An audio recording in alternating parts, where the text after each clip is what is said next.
আমি আল্লাহকে চাই, আমি আল্লাহ হব, আমি আল্লাহর ওলি হব। এই খেয়াল একটু মনে মনে নিয়ত করুন, বিসমিল্লাহির রহমানির রহিম।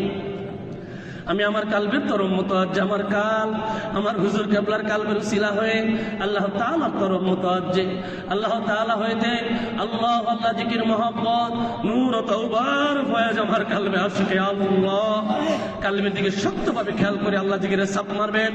খেয়াল করবেন গুনার পর্দা, ওয়াসওয়াসা, আক্রমণতনা, শয়তানের গাঁটি সবই উঠে যাচ্ছে। হু শব্দের ধাক্কা দিয়ে বের করে দেবেন সমস্ত খারাপগুলো। আল্লাহু খেয়াল করবেন কাল খালি হয়ে গেছে, খালি কালবে সাপ মারবেন আল্লাহ। খেয়াল করবেন আল্লাহর মহব্বতের নূরে আমার কাল নুরানি হয়ে যাক, আমার কাল আমার হুজুর কেবলার কালবের সাথে মিশে সদাই সর্বদাই আল্লাহ আল্লাহ জিকিরে জারি হয়ে যাক। আল্লাহ আল্লাহ আল্লাহ আল্লাহ আল্লাহ আল্লাহ আল্লাহ আল্লাহ আল্লাহ আল্লাহ আল্লাহ আল্লাহ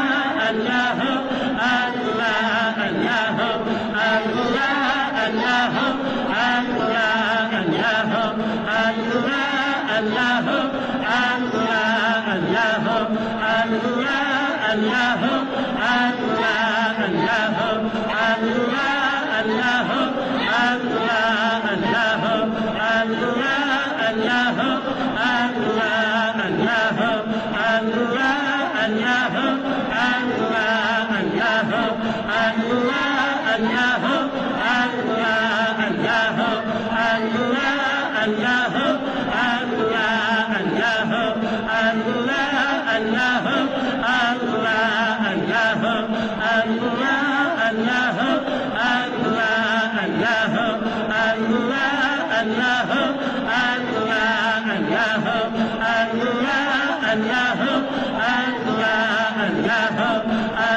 আল্লাহ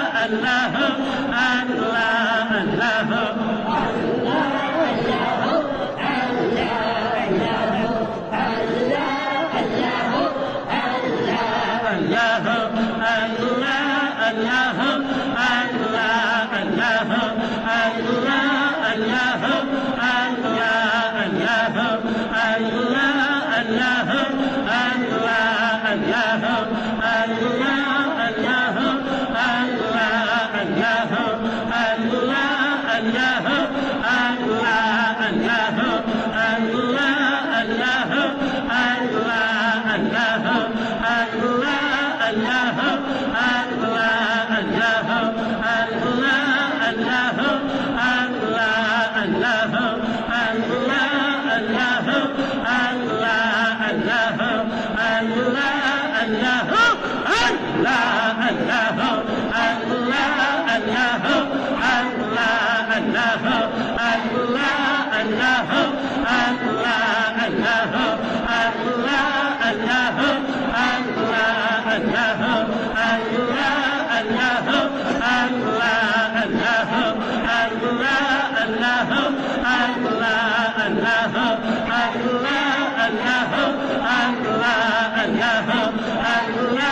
Allah